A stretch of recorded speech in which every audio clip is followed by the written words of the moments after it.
Hello, नमस्कार बच्चों, स्वागत है आप सभी का द पॉलिटिकल क्लासेस के यूट्यूब चैनल पे। तो बच्चों, हम लोग चला रहे हैं सीयूईटी यूजी पीजी के लिए फ्री क्लासेस, तो आप लोग इन सभी क्लासेस को ज्वाइन कीजिए। उसी से रिलेटेड आज हम लोग important topics of political science में देखेंगे फिलोसफर किंग के बारे में। फिलोसफर किंग क्या होता है, क्या उसकी चीजें जो कि हम लोग को रिमेम्बर करनी चाहिए, फिलोसफर किंग का कॉन्सेप्ट जो है वो कहाँ से स्टार्ट होता है, उसकी थोड़ी सी हम लोग डिटेलिंग करेंगे। ठीक है बच्चों। तो फिलोसफर किंग का जो फर्स्ट टाइम जो ये जो थॉट है वो लाते हैं आपके प्लेटो।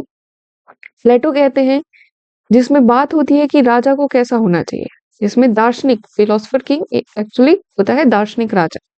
दार्शनिक राजा जो कि एक तरीके से बुद्धिमान व्यक्ति को बनाया जाएगा, सबसे बुद्धिमान। आज के टाइम पीरियड में अगर हम इस थॉट को देखें तो कहीं ना कहीं से हमें लगेगा कि ये थॉट कैसा थॉट है, क्योंकि हम आजकल जितने भी नेता हैं या जो भी राजा वगैरह या जो भी बन रहे हैं, उनमें तो ऐसा कुछ नहीं है, कोई भी बन सकता है। तो फिलोसफर किंग की जो एक बात है प्लेटो लाते हैं, वो क्या कहते हैं, वो इनका एक आइडिया है। ध्यान रखिएगा, विचार है, रियलिटी नहीं है। ये एक फिलोसफर किंग यूटोपिक आइडिया है, जिसमें वो कहते हैं कि राजा बुद्धिमान होना चाहिए। प्लेटो का आदर्श शासक क्या होना चाहिए, अभिजात वर्ग से आता है, जो उच्चतम प्रतिभा से बना होता है, उसे सबसे अधिक प्रशिक्षण दिया जाएगा, उसको एक ट्रेनिंग दी जाएगी।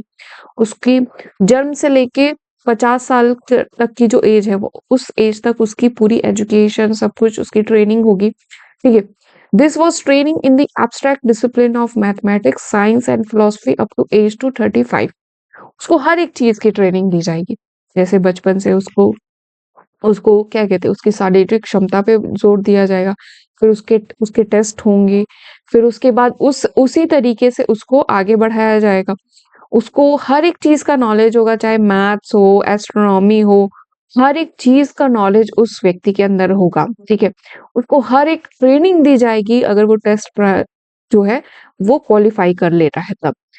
दार्शनिक शासक शासन करना पसंद नहीं करेगा, क्योंकि वह ज्ञान से अध्ययन और साधना के प्रति समर्पित था। उसने कर्तव्य की भावना से राज्य की सेवा सेवा की।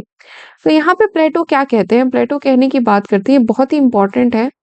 ये कई बार सवाल भी आता है और बच्चों को समझ में नहीं आता कि दार्शनिक शासक शासन करना क्यों नहीं पसंद करेगा।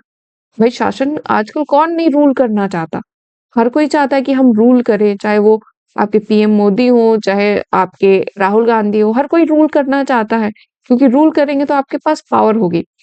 तो प्लेटो कहते हैं कि नहीं, मेरा राजा क्या रहेगा, मेरा राजा विवेक विवेक रीजन के थ्रू रूल होगा, और वो काफी सदाचारी होगा।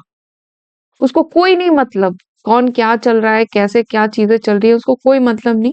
उसको सिर्फ लोगों की सेवा और राज्य के प्रति अपना कर्तव्य जो है वो निभाने की बात वो करेगा। ठीक है। उसके लिए ज्ञान ही सब कुछ है, लोगों के अंदर जो एक तरीके से भावना है एक दूसरे के प्रति बढ़ाना, कर्तव्य की भावना, उसको बनाए। तो यहाँ पे बात प्लेटो करते हैं ड्यूटीज की।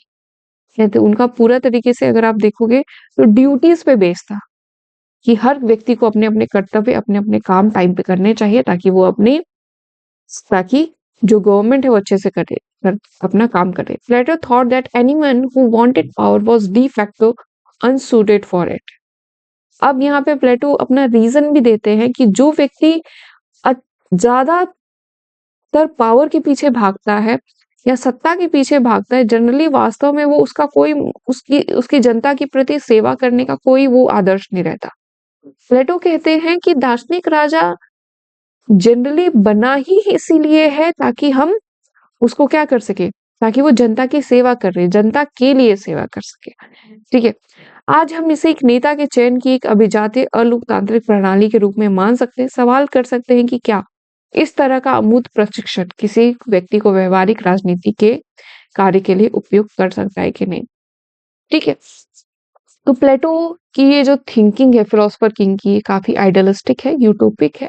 मतलब प्रैक्टिकलिटी में इसका होना शायद अगर देखोगे तो 10% हो सकता है। ठीक है।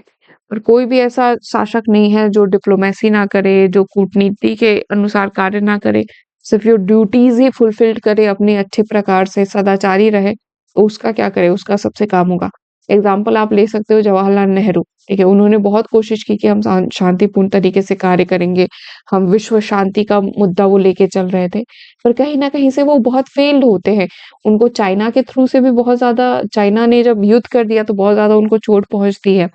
फिर अगर दूसरा एग्ज़ाम्पल लेंगे तो 1965 में भी आपका फिर पाकिस्तान के साथ भी जो रिलेशंस उन्होंने एस्टैब्लिश किए, उनको लगा उन्होंने यूनाइटेड नेशंस पे बिलीव किया कि यूनाइटेड नेशंस क्या करेगा, कश्मीर के मुद्दे को हल करेगा। तो उन्होंने शांति की पहल की, उन्होंने सदाचार की पहल की। इसकी वजह से भी कहीं न कहीं से काफ़ी उनको झटके जो है वो मिले। इसीलिए ये था फिलॉसफर किंग जो कि पूरी तरीके से किस पे बेस्ड हुआ, it is a idea, it is a kind of idea. Philosopher king काफ़ी सदाचारी है, ज्ञानी है, सबसे पहली बात तो बहुत ही इंटेलिजेंट है एंड वाइज़ेस्ट पर्सन है, सबसे अधिक, ठीक है? ये था फिलॉसफर किंग का आपका छोटा-सा एक आप लोगों के लिए कि फिलॉसफर किंग क्या होता है, क्या उसके लिए चीज़ें होनी चाहिए, ठीक है बच्चे? Thank you so much. उसी के साथ कोई भी टॉपिक अगर आप चाहते हैं, जिस पे कि हम लोग वीडियोज़ बनाएँ, तो आप लोग मुझे ज़रूर बताइए ताकि हम लोग उस पे वीडियोज़ ज़रूर बनाएँ टॉपिक्स में। Thank you so much and all the best for your preparation.